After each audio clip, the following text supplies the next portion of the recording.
On behalf of Seva at Home, let me extend to you a very warm welcome. Uh, Hi, Amrita. Hi, Atul. So, Seva at Home has grown quite a lot in the last 6 months to a year, and thanks to your patronage, uh, Seva at Home has forayed into corporate wellness. We started off as a home healthcare company, and now, um, besides sending doctors, nurses, physiotherapists, nursing assistants, and nutritionists to patients' families, we are also now sending out doctors to medical rooms at corporate premises, undertaking health checkups for corporate employees, vaccinations, ambulances, teleconsultation, and a lot more. So, in fact, Seva at Home for a large number of corporates is a one-stop shop now for healthcare and wellness solutions. So we are very happy to be here today, along with Amrita, in a webinar entitled "Overcoming Fear in COVID Times," and what will be third wave of COVID, which is now being talked about and is imminent. Um, there is palpable fear all around. And they say that fear is a bigger obstacle than the obstacle itself. In fact, Paul Coelho, in his book, The Alchemist, goes on to say that tell your heart that the fear of suffering is worse than the suffering itself. So we will learn from Amrita today how best to overcome this fear. Amrita Gupta Nair is a certified life coach. She has worked with a diverse group of people, helping them explore inner happiness. She founded her own company called the Happiness Headquarters in 2018. Prior to that, her career spans 20 years. Yes, 20 years. This lady that you see on the screen has worked for 20 years. One would wonder if she started 25 working plus, actually, Atul. 25 plus. So, these are in sectors in hospitality, corporate affairs, relocation services, digital marketing, and more recently in education, social education. Her work has taken her across India, UAE, Oman, and the US. He lives now in Dubai and does a lot of good work, coaching people like us. So over to you, Amrita, and to take us through this session. And your questions are welcome. Please put them in the Q&A box. We will take them up uh, by and by. Thank you. Thank you, Atul. And thank you. And I applaud Seva at Home for taking initiatives like this. This just shows that you care. You care about people, be it their body or their mind. So, welcome everybody. Good evening. And here is what I want to do before we, dive deeper, Atul, into discussing like what is it that people could possibly do given the situation, which is certainly not pretty all around. What is it that people could do? I would just like to establish few ground information based on which we will take our conversation forward. Okay, so I'm just quickly going to share my screen and take you all through some very fundamental information that would be useful when we are talking further about fear. So yeah, let's get up and close with fear and overcome it. Atul, I hope you're able to see my screen. Yes. Okay, so look, friends, we know that anything, even in school or in college, whatever subject we were able to understand well, whatever we got a good hang of, we got better grades in those, right? So the same formula goes with everything in life. Whatever we can understand and get to the bottom of, the better we understand it, the better we are in a position to overcome it or to deal with it, right? So we will do the same with fear today. Now, first, let's understand what is it that causes fear very briefly. So the first reason could be a real threat. Say you are in a jungle, there is a lion or a bear in front of you, there's a real threat. Yes, you're going to get scared. And thank God for that. That fear is important because that's what is going to make you run to save yourself, right? So that's a real threat, which is right here. The other one could be an imagined danger, right? And that is, you are in the jungle, There is no lion, there's no bear, but just the anticipation, just the thought that I'm in a jungle, there could be a lion, there could be a bear that could pounce on me. Just the thought of that could create fear in us, right? It happens. And the third one is mental health condition, which of course has a lot more deeper implying reasons. It may be from the past, it may be from some incident, and but that is the one which requires very specific expertise in dealing with that. So today's session, we are not going to attend to fear as a mental health condition. If somebody has that, then definitely they will need a different forum or one-on-one sessions and so on. But yes, it can still be overcome. So we will look at fear in general, given the scenario, what is going on right now. We look around and we see so many people dying, so many people suffering. There is such a lot of fear about the third wave coming up. So that's the general kind of fear that today we are going to address, okay? The world came up with quite a few acronyms of fear. The most commonly used is fear is false evidence appearing real. Just like Paul Coelho's quote that Atul just shared, that it may not be real, but just the anticipation thought of it, that is fear. It is not even here real. But my more favorite acronym of fear is face everything and rise. Because this acronym, it just reeks of power. You don't have to necessarily feel like a victim and feel that, oh my God, what's going on? What do I do? Instead, we do have the power to face everything and rise. But how?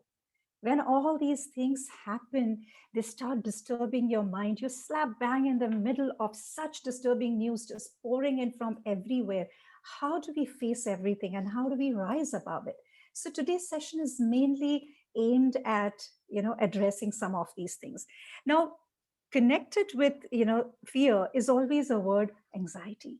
Again, a small little very simple fact about anxiety: what could happen isn't necessarily the same as what will happen.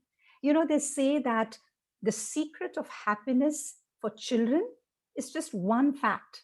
The fact is that in their minds, they don't have a folder called all that could go wrong. You see, but we, as we start growing older, maybe because of certain unpleasant experiences, pleasant or unpleasant, whatever it may be, we start filling in that folder in the head. Oh, this could go wrong, or that could possibly happen, just like the anticipated danger that we were talking about. It's not real, but we are just thinking about it and getting anxious. Just a little touch on what anxiety is. Now, here is a very favorite slide of mine, because remember, we said that we have to face everything and rise above. So, how? From where? Now, this is right in front of you, the report from a positive psychology research that shows that happiness, which is the most sought after emotion for all of us, how does that work? 50% of that comes from our genes. So, genetically, only 50% comes from our ancestors. 40% is about the intentional activities, what we intentionally do on a daily basis, what we do to save our minds. And only 10% is responsible from the external circumstances, the situations outside of us. But let's be honest. I'll be honest. We usually, a lot of times, we live our lives, we make it seem as if 80% is coming from external circumstances, isn't it?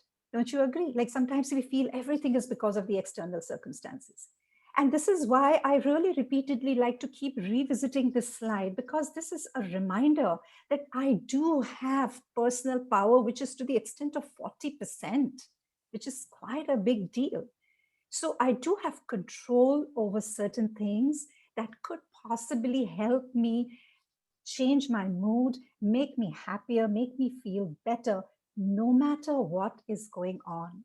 Anyway, let's just look a little further into how we experience everything that's going on in this world. So here is a fact. We are constantly experiencing everything going on in the outer world with our emotions that reside in our inner world. Isn't that true? The experience may be good, bad, ugly, no matter what. But the feelings and all, the emotions, where are they? They're not in the outer world. The feelings are in our inner world. Let's look a little deeper into the experience. How do we even experience anything, whether it's good or bad? How does that happen? So say there is a stimulus or a situation or a behavior, something on the outside. We usually have a response to that, right? But no, there is something more. There are few more steps before we can even get to the response. Because when a situation comes up in front of us, what do we usually do? We create a thought in our mind. And this thought, we create it independently. This is our own words, our own vocabulary. We script the thought, it's entirely ours.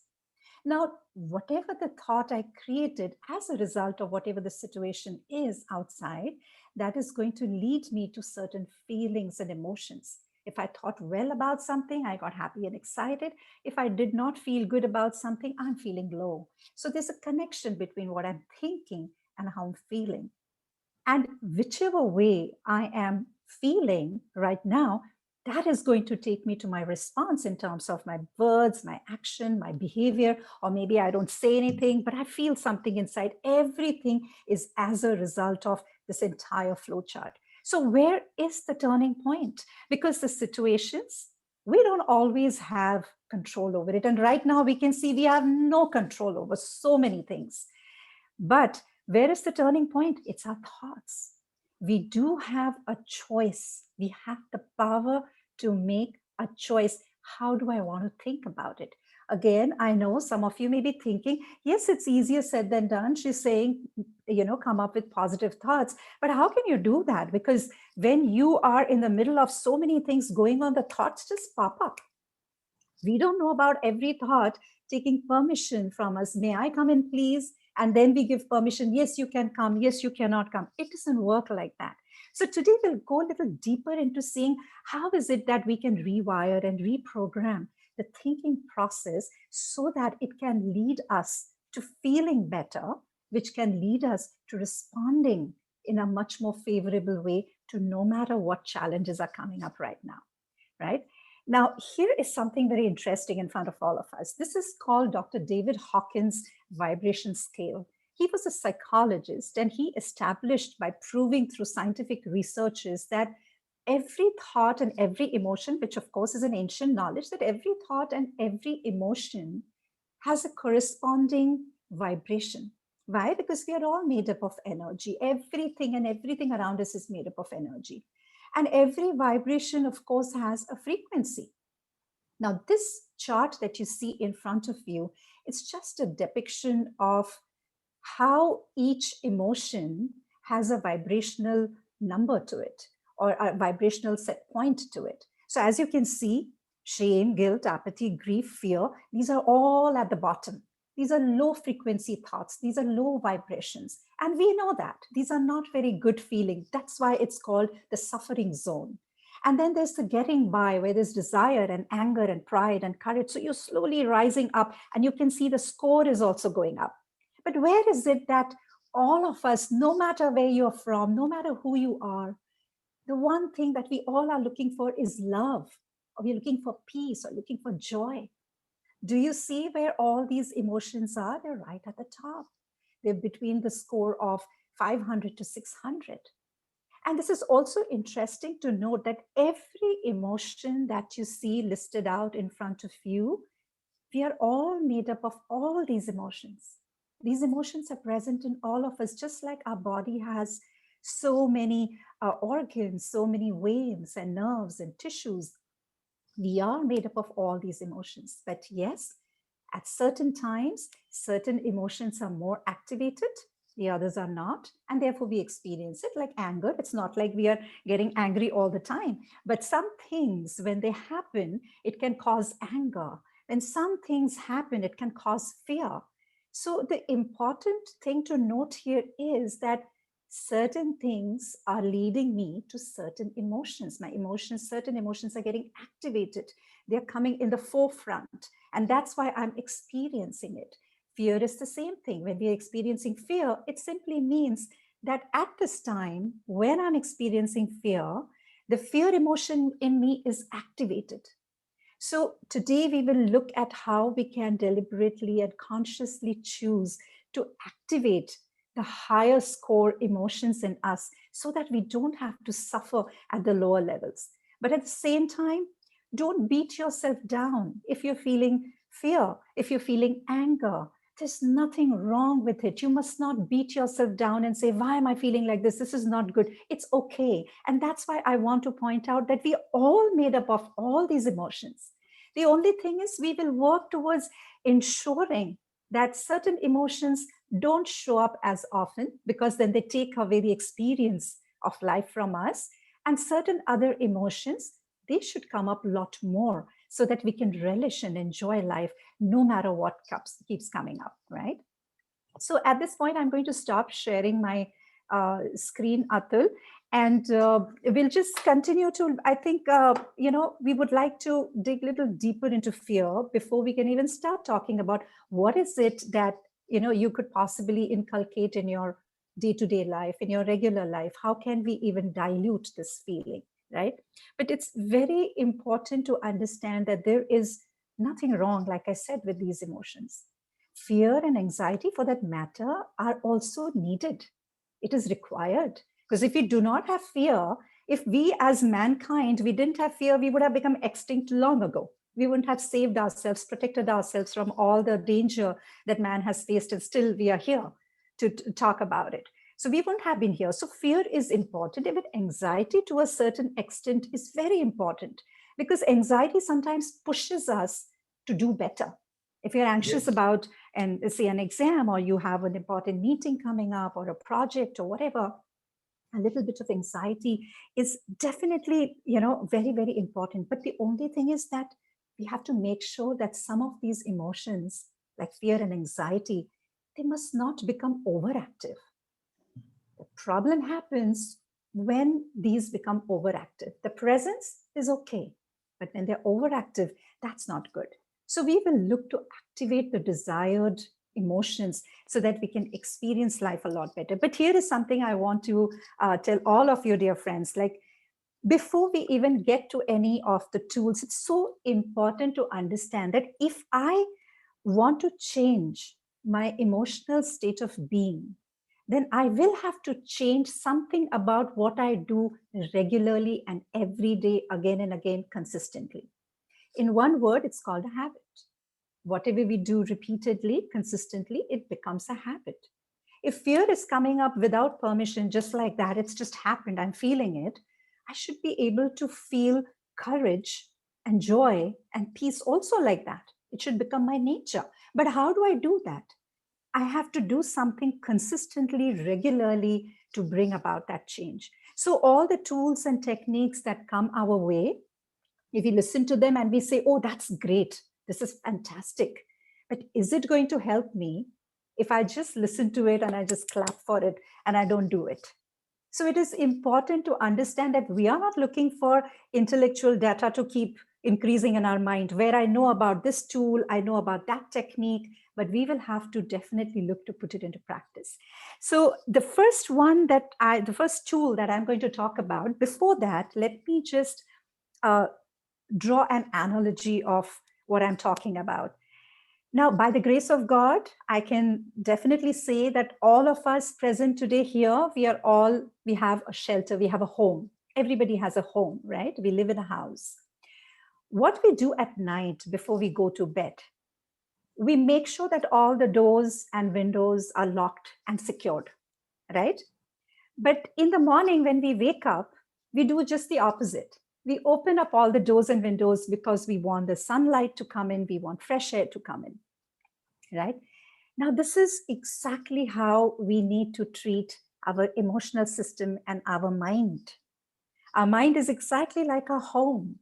We have to be very careful what are we exposing it to, and we have to be very careful that we protect it from what we need to protect it from, just like we protect our homes from robbers and thieves so that nobody breaks in, we lock it, we keep it safe. And at the same time, every single day at home, we do our cleaning, right? We don't wait for the dust to form and the mess to happen to such an extent that there is no place to stand and I'm sneezing all the time, because we keep cleaning our homes on a daily basis. treat your mind exactly the same way. Use the same formula for your mind.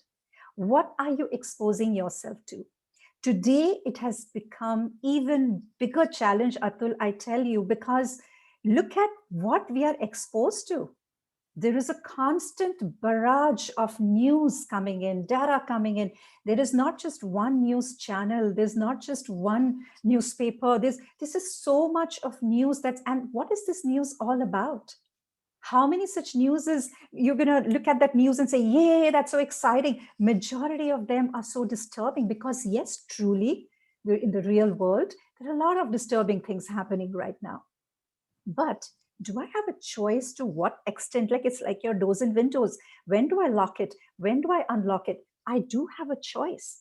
I don't have to necessarily take in everything all day. I'm not saying that stay away from news. Of course, I am that person. I have to admit, I do that. My news just comes in through social media, it trickles in here and there, maybe one little snippet somewhere. I consciously, deliberately keep myself away from everyday news. I may be ignorant about certain things, but I rather choose that to disturbance of my mind. So I've just made a choice. I don't want to expose myself. But what I'm saying is if you really want to be, of course, everybody should be abreast with what's going on, current affairs. It is needed to know what's going on. But it's again like food. We all need food because it's an important source of energy for our body. But if you keep overeating, is that good for you? So you have a portion, you know that this is the necessary portion for my body, for me. I should not go over it. Once in a while, it's okay. But if I keep doing that on a regular basis, I am going to fall sick. I am going to feel sick. It's not going to be a good experience. So it's the same with media. It's the same with social media. So the tool that I want to talk about, the first tool is digital detox. We need to exercise some bit of digital detox. We can't constantly have our exposure and window open to everything that is coming through the digital media. We need to have some time apportioned for that. Now, if you remember, when we were kids and growing up, and there was just Doordarshan available, there was one news channel, I don't even remember what time, I think it was from 9 to 10 or something at night. Just once every day at night, we would sit in front of the TV and watch news. It was not like all day 30,000 channels are just talking about things that are going on everywhere. That was just one time. So a little discipline, a self-help, this is help your mind, save your mind, lock it up for some time to protect it. Tell yourself that I'm not going to constantly keep checking news. What am I going to do with it? What am I going to do with that news? Yeah, somebody said 8 to 9 p.m. Yes, 8 to 9 p.m. That used to be the news hour for us. Rest of the day, we were playing, we were doing other things, we were not thinking about it. So be a little mindful and conscious about how much you expose yourself to what's going on with the media. And I remember, like, Atul, when the whole lockdown and everything started right at the beginning, and I was in the US at that time. And the news and everything coming from everywhere, of course, was very disturbing. And back then it was so brand new. We were all like full of apprehension. But I also found on Instagram and other such places, I found, maybe because I was seeking, channels called Good News Movement. And I just so loved it. In the middle of all of that, which is reality, there was also another reality, that there were some people who were doing amazing stuff. There were such beautiful things being done by teachers, or maybe by a postman, or by communities of people. There was so many good news that was pouring in as well. And I took it upon myself every single day on Facebook. I am going to hashtag Good News Movement, only post good news. Yes, there is bad news as well. I see it, I walk away, I've taken it in, I know it's going on, but I'm going to keep my attention in good news. Why? Because remember the Hawkins scale that we looked at. If I want to be in that place, my thoughts, again, we saw that our thoughts are leading us to our emotions. We saw that in the flow chart. So if I keep my thoughts with good news movement, with good news, then clearly my vibration is going to be at a higher place, and I will be able to feel a little better. So this is an important tool that we need to be careful about what we are taking in, as in the digital diet, and certainly not first thing in the morning. Be very careful. You looked at how we talked about the inner world and the outer world. Our inner world is the one which is doing all the experiencing. First, recharge your inner world before you step into the outer world and start taking in all the news and disturbances and everything into your mind. So absolute digital detox. It's a very, very important point. The second tool, Atul, which I want to talk about, and I want you to share with me what you think about it, because I know even you dabble with this, is the gratitude. Practicing of gratitude. Isn't that a very powerful tool, Atul? Yes, indeed, it is. See, the focus is all our life is, in acquiring positions in the job, acquiring wealth at home, buying a new car, buying a new house, and so on and so forth. Enough is never enough, and we keep doing that all our lives. Um, it's I think one has to sit back at some time and just be grateful to what you have. And that, I think, brings in a lot of peace and inner happiness, because there is no end to it. And we're not going to live forever. I mean, uh, everybody has to go. And then Exactly. So, so I think the fact that, as somebody said, I mean, I had no shoes, and I met somebody who had no feet, and then I realized the value of those shoes. And we tend to take it for granted. So yes, and the most interesting fact about gratitude, Atul, is that gratitude is an antidote for fear. It's been proven that practicing gratitude is the antidote for fear. Now, when we talk about gratitude, of course, all of us present here, we all experience gratitude. We are thankful and grateful from time to time, for sure. But the tool that we are talking about here is intentionally, mindfully, deliberately, regularly practicing gratitude. And that is definitely an antidote for fear, because it has been proven even through research. But even before we get any further, what I want everyone to do, all of you, I'm sure you all understand that life is not just a four-letter word. There are so many different aspects to life. Like there is your health and fitness, there is your family, there's your social life, there's your work, there is your money and children and parents. Everything put together, that creates life. So in your life, what are you grateful for? What I want you all to do is, I'm going to give you 30 seconds on the clock. I want you all to just take a moment, close your eyes, and start counting. Just count. What are you grateful for? What are you thankful for? What, thank God I have this, thank God I have that. Just start counting. Your time starts now. For the next 30 seconds, just count everything that you're grateful for in your mind. You don't have to share it out.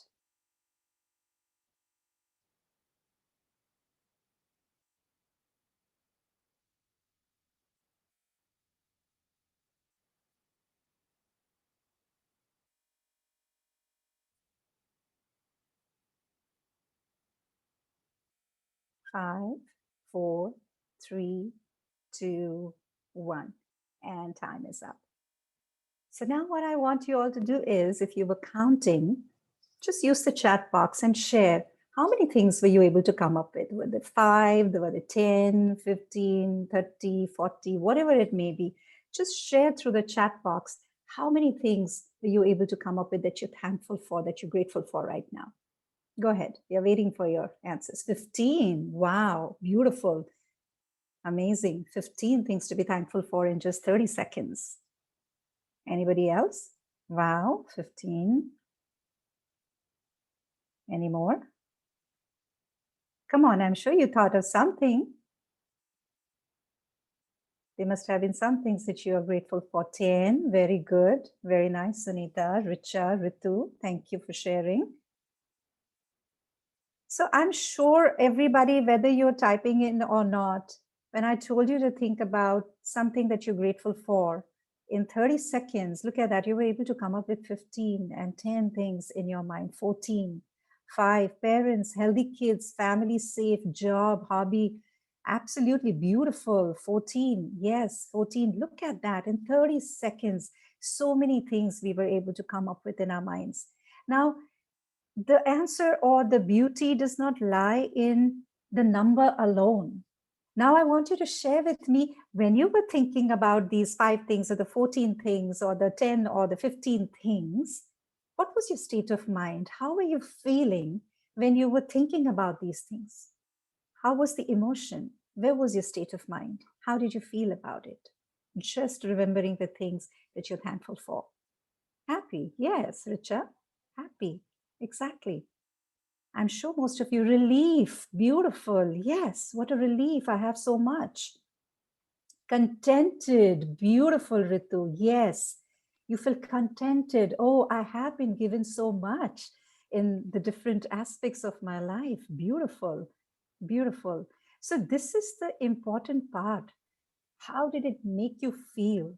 So, do you feel that by just thinking about what you thought right now in the last 30 seconds, maybe we rose up in that scale of Hawkins?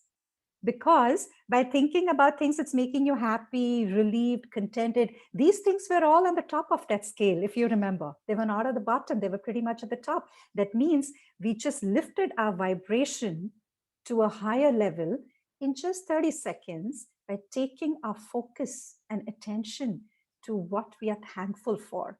So, this was just a demonstration of the fact that we all know wherever your attention goes, energy flows. So, by practicing gratitude deliberately, all you're doing is you're consciously taking your focus onto things that you have. And when you take your focus there, you're consciously raising your vibration, you're consciously raising your energy. And as a result, you're feeling all that you listed out: relief, happiness, contentment. But here is the thing, you have to do it every single day. You see how addictions happen, even if it's with something like a cigarette. The first time somebody picks up a cigarette, you say, chalo, one cigarette, nothing will happen. And then you pick up another cigarette another time. Oh, nothing happened last time. It's okay. I'll just have another cigarette. And if that person has had, say, about 5, 6 cigarettes and then starts smoking like 2, 3 cigarettes every day, here is what is going to happen. After some time, the brain is going to start prompting you, go pick up a cigarette and light it. So, what does this mean? That when we start doing something and make it into a habit, and then habit leads to an addiction, it's nothing but a wiring in the brain. But when I start to practice gratitude regularly, every single day, and I will share with you a very, very simple way of doing this. When we start doing that, you are rewiring your brain. Your brain will keep prompting you every now and then to just express gratitude, to feel gratitude, to appreciate what is around you. So, here is a good practice of gratitude, which a lot of you must be already familiar with, because gratitude is really being talked about a lot today, because people are recognizing, Atul, how powerful this tool is. This is one of the most powerful tools for rewiring your brain. So, every morning, like I said, first thing in the morning, no digital exposure. You can take a journal or notebook and write down 5 or 10 things that you're grateful for. After writing it down, close your eyes and just think of whatever. If you said, I'm grateful that my family is safe, or if you said that I'm grateful I have a shelter, close your eyes and feel it. Feel that emotion, because as you're feeling, remember, every feeling, every thought has a corresponding vibration. You are just uplifting that. So feel all of that. Now, the beauty is, next day, you again do the same thing, but you're not going to keep writing the same things again and again. You're going to keep coming up with fresh set of things that you're thankful for. They're not just 5 or 10 things. We saw 15 things came up in 30 seconds. So keep going. And you'll realize after about 7 to 10 days, you would have exhausted writing and thanking about everything that you can quickly think of that you're thankful for. And that's when the brain is going to start searching for more and more. Okay, what else? Okay, what else? Okay, what else? And then you will find that your attention is going to those things which we have taken for granted. Like Atul mentioned, walking with shoes. I'm not thanking my shoes every single day, but the moment I see somebody who doesn't even have legs, then I'm thankful for my shoes. Or somebody who doesn't have shoes, who's walking barefoot, that person has got feet. So if you are somebody who's practicing gratitude, if there is a cup in front of you, you're going to see it as half full. But if you're not practicing it, it is very possible that you would see it as half empty. That's the change gratitude can bring over. And like I said, it's the antidote for fear. When the soldiers from the Vietnam War came back, as always, it happens to soldiers after wars, they were suffering from PTSD, post-trauma stress disorder. Needless to say, this happens to all of them. So they made two groups of these people. One group was made to practice gratitude on a regular basis, and the other group was just left alone. So the group that was practicing gratitude, right enough, within a month, it was found that they were in a lot more relaxed state of mind. They stopped getting the nightmares that used to wake them up in the middle of the night, the sound of the bombs, the sound of killing, and the sight of seeing their fellow soldiers being killed and stuff like that. So time and time and time again, it has been proven, and it's been mentioned in every single religion of the world, how powerful gratitude is. So that is, the most powerful tool that I would love to share with you to overcome your fear and anxiety. Secondly, also understand the relationship between your body and your mind. We see that the virus is attacking the body, right? And we also know that the body and the mind have a very close relationship. They're very closely knit. And we know that from seeing that, what stress is doing to people. We see that stress is causing high blood pressure, diabetes, and heart issues and all that. Why? Because every emotion is creating some chemical reaction in the body, which in turn is leading to some discomfort in the body or the other, or some disease or the other. Or when you get very angry, do you notice that the body starts to feel hot? There's heat being generated from the body. That means there's a connection between my emotion and my body. If you're scared, if you're sad, then you tend to feel cold. You get shivers and chills. So this shows there's a connection between the body and the mind. So, my dear friends, we know that the people who have lower immunity in their body, they are more susceptible to suffer from this virus, more susceptible to get attacked or even die. So it is so important more than ever before that we take care of our body's immunity levels. But if we understand deeply that thought of stress or worry or fear, it is directly impacting my body. So I better do something to save my mind, to keep my emotions at a higher vibration level so that my body doesn't get attacked by my own emotions. Forget about anything else. My own emotions are going to attack my body and bring down the physical immunity level. So it's important that we take care of our body. And one thing I will share with you, breath. Our breath is a very powerful tool for taking care of the anxiety or the stress that is stuck in the body.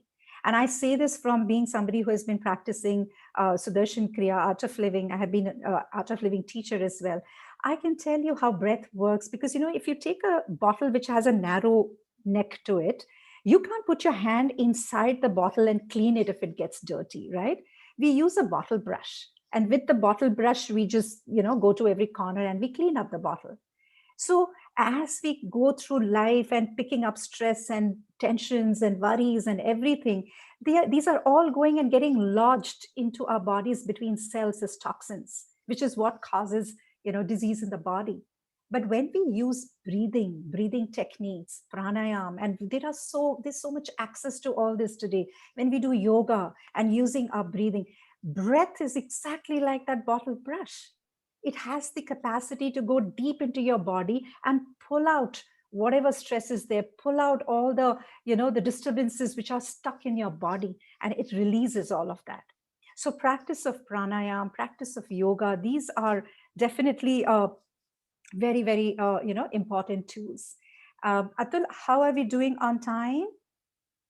Do we still have some time? I So just we wanted to have share a about couple 15 of. minutes.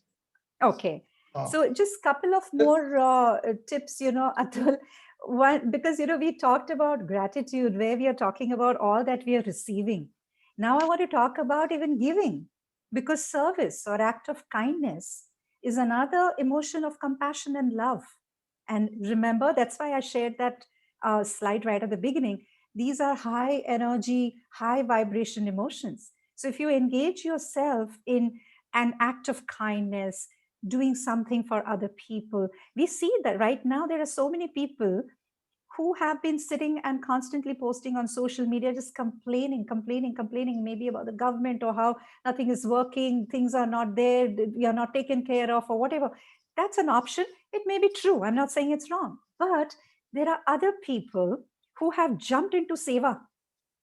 I hear so many such news where you all must be knowing that people just cooking food and distributing to isolated COVID patients, just doing a random act of kindness. They're not charging any money for it. They're not looking anything in return. But what they're getting in return is those people's blessings. Those are high energy, high vibration energy coming towards you. And our emotions are nothing but energy in motion. So these higher emotions are just coming your way as high energy. Do you think that people who are busy serving or doing things for others, do they have time to get fear or worried or anxious? They don't have that bandwidth. That space is not there. They've filled it up. They've chosen to fill it up with act of kindness, act of service. So just like gratitude is the antidote of fear, service is the antidote of depression. There's no way you can get depressed if you can make serving other people. And serving doesn't necessarily mean you have to cook food and give it to others or give money or whatever. Even if you make it a point to get in touch with somebody, give them a compliment, just make somebody feel good, that's also an act of kindness. There's so many variety of acts of kindness just by words, just by being there for somebody. It's an act of kindness. Again, all of us at some point or the other, we're always being kind. But I'm talking about a daily tool where you put it on your agenda. Let me see, what can I do? What can I do? What can I give? Rather than only take. What can I give? That is a very powerful tool in, again, uplifting your emotion. And then, of course, lastly, it's important that it's mandatory that we do a little bit of mindfulness or some bit of meditation. It's no longer something that, some people do it and jinko shauk hai, they do meditation. People who don't feel like it, they don't. We need to. Just like we have to brush our teeth every day. Like my guru, Sri Ravi Shankar, he says, like you brush your teeth for your dental hygiene, you need to do your meditation for your mental hygiene. And it is important. So if we have little time, I just want to demonstrate in 5 minutes, even if we are feeling restless or whatever it may be going on, how we can bring our mind to become a little still. Okay. So just for the next 5 minutes, I want all of you to just sit easily and comfortably wherever you are. Make sure your phones are on silent mode. There is no disturbance around. I would like all of you to close your eyes. Keep your spine stretched. Your shoulders are relaxed. Just sit comfortably. And let's take a long, deep breath in. And slowly breathe out. Once again, a long, deep breath in. And as you breathe out, relax your shoulders more and more. With full attention on your breath, one more long, deep breath in. Follow the breath all the way in. And breathe out. And relax more and more. Just become aware of the stillness of the body. Become aware how your spine is stretched. Become aware of the temperature in your room, wherever you're sitting.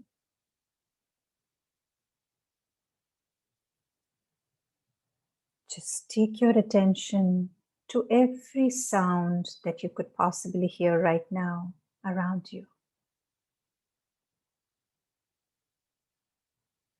Once again, take a long, deep breath in.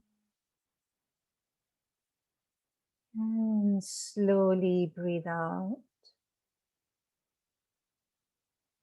Just become aware of every thought that's coming up in your mind right now. Do not resist the thought.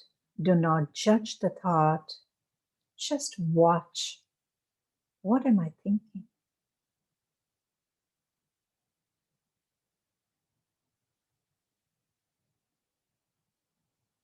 full attention is on your thoughts. Watch them come and go. Do not resist.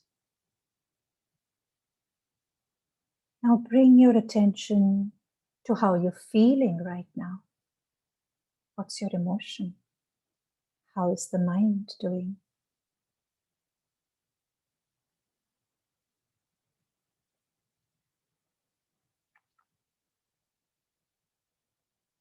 Once again, become aware of your thoughts, if there are any. Bring your awareness back to your body. Observe if every muscle on your face is relaxed or not. Your whole body is totally relaxed right now in stillness. Once again, long breath in and breathe out.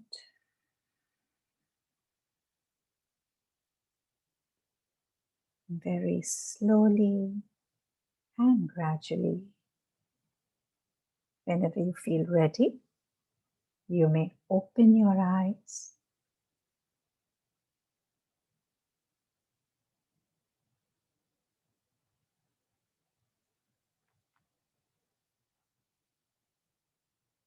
If you wish, you could share in the chat box, how is your state of mind right now? How are you feeling? And if you feel you don't feel like typing, that's also fine. Maybe you're completely relaxed and you don't want to move your fingers right now. That's fine. But you saw how simple it is, how easy it is. Just bringing your attention to your breath. Breath is always right under your nose and it's always in the moment right now with you. So anytime there is anxiety, there's fear, the simple thing is to just bring your attention, practice this mindfulness. And you can do it even without closing your eyes and sitting down for 5-10 minutes. On the move, when you are having a meeting or whatever, you get a little break, consciously just bring your attention to your breathing, bring your attention to everything that's happening around you. You will allow your mind from wherever it has gone, doing whatever it is doing, back to being relaxed. So great, relaxed. Yes, it does make you feel so relaxed. So right in the end, I just want all of you to just quickly wrap up by, sharing with all of you a recap of what we looked at just now. We spoke about facing everything and rising. These are some few tools that we shared today: the digital detox, practicing of gratitude. Know well the relationship between your body and mind. So know the importance of saving your mind because your body needs to be fit. Engage in any kind of act of kindness or serve. Practice mindfulness because the world is today practicing distraction. There's too many things that are distracting our minds. If we don't practice the opposite of that, which is mindfulness, the mind can go completely cuckoo. It is so easy for the mind to go bonkers. So we need to take charge. Remember, we have 40% power in our hands. And this just lies in our day-to-day practice, what we choose to do on a regular basis. So that's all I wanted to share. And we can now take up questions. If there are any, you can type them in your question answers box. Or if you have any questions, Atul, we could take So that there is on. a question that I got on mail from one of the invitees to this webinar today. This is Indu Basu from a company called Intera, IT company. Okay. And she wrote that in an environment of work from home for the IT industry, really, what are the best practices that companies are now following to make the employees feel secure and cared for, from COVID? Right. Yes, this is a very common topic that comes up, and that's the reason I think a lot of companies have now floated the EAP, Employee Assistance Program, where they're offering a lot of sessions on maybe yoga and mindfulness meditation. Companies are even getting their people to do coaching, or if they need counseling, if somebody is really suffering from any of these things. But here are some things that like you all are doing at Seva at Home. Your webinar just before this was such a helpful one. How do you deal with post COVID? So sharing all this. See, here is the thing. There are two important factors, Atul, that are important for us to feel comfortable, to feel at ease. One is when we know that we are not alone, a whole bunch of people are on the same boat as us, there is a sense of relief from that. And the second thing is when we know that somebody has got our back, somebody has, decided to take care of us. So if we can club in these two things and give it as a company to our employees, then certainly we can make them feel a lot better, because work from home is now, I think it's proven, it's not easy for most people. So what companies, some few ideas that I would share with you, take time out to do stuff outside of work. For example, anyway, meetings are happening on Zoom. So you could take a break, like a virtual coffee break. Because at work, when we were physically going to work, we would be taking coffee breaks, and people who smoke, they come down the building and they smoke together, or people who stand by the water cooler and then, helping themselves to water. So that's when you chit chat. But we can still continue to do that. Maybe once every day, 10 minutes or 15 minutes, or it could be once a week. People look forward to it. Make your cup of coffee or tea or whatever you drink, get a snack along with you, and just chit chat, just, exchange notes with each other. And when you're exchanging notes with each other, oh, I'm having this issue with my children, or, being at home or whatever, maybe somebody else is going through a similar thing and they could possibly tell you what they have been going through. But if you really want to get more creative, which I think all HR people and leadership is having to become now, a lot more creative with how to engage employees so that you keep their mood while they're at work at a higher place and not feel, demotivated. So this same virtual coffee thing, maybe tell everybody along with your coffee and a snack, bring a joke with you. Just lighten up the mood. So everybody, and when you're looking for what joke can I carry with me, even while you're looking for jokes, maybe you'll come across some, your collection of jokes, and you have a laugh. And when you have a laugh, of course, you're not feeling as anxious, you're feeling better. And then you come and you share your jokes, or maybe come and do a show and tell. Maybe you have a pet at home and you want to show the pet, or is there anything else? Maybe you play a musical instrument, maybe you sing. So these kind of, some sort of outside of work time virtually is very, very important. And maybe even the team leaders could take time out to do one-on-ones, just casual, at a personal level. Not everything has to be professional, because we know even the whole model of work all the time, even when we were going to offices, even when it was not work from home, was not a very good model. It burned people out. It created a lot of stress. It has put people into the rat race, and it has not had very good results overall. So even, especially when people are working from home, we have to break through that, get creative, celebrate birthdays online. Anybody's birthday, celebrate birthdays. And as you're celebrating birthday, maybe each person could come up with one nice thing they have to say about this person, something they observe is a good quality in that person, or whatever. So these are some, little ideas of how you can keep the morale of people working. And of course, give them sessions on how to deal with it. Bring on experts who can talk about how to deal with the third wave coming up. How can we get prepared? How to stay safer? Get better knowledge and information from experts instead of just following the zillions of forwards that keep coming and eating up, and then they bring us down in our emotions and our vibration levels. I hope that There's a answers. teacher in the audience. Yeah, that helped, Shirley. There's a teacher in the audience, and you've also been in special education, and she says that how can we teach mindfulness to students? That's a wonderful question, Mandira. Mandira, right? Yeah, that's beautiful. We must teach mindfulness to children. The emotion chart that I shared with you, the experience flow chart that I shared with you, you must teach that to children right now, right when they are so little. Because the English language teachers are teaching good vocabulary to read and write anyway. Teach them the importance of good vocabulary in thinking.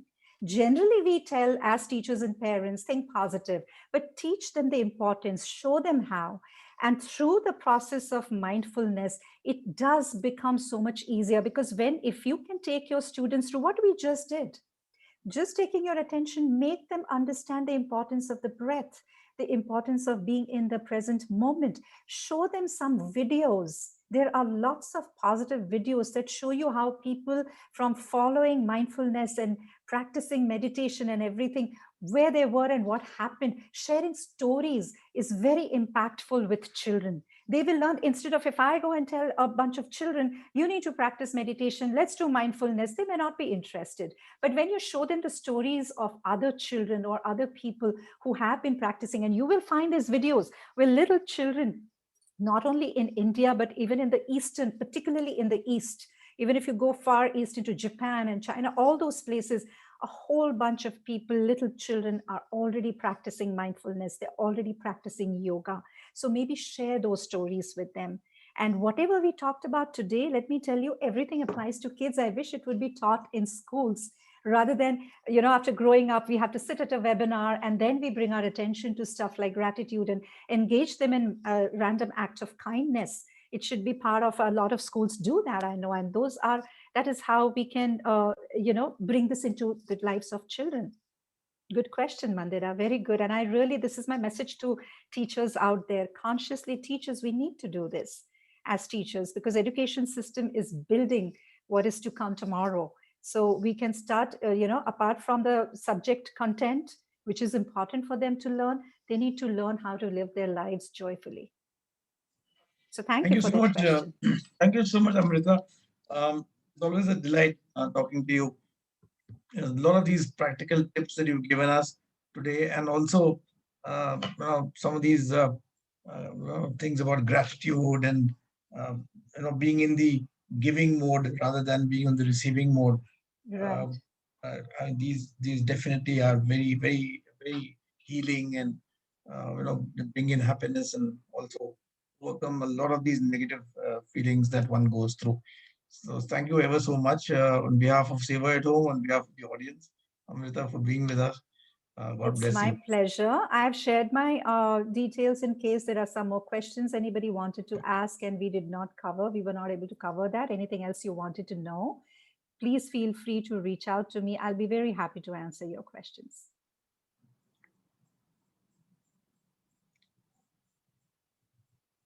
So good night, ladies and gentlemen. And for those of you who are in the US and other places, have a nice day. Thank you so much.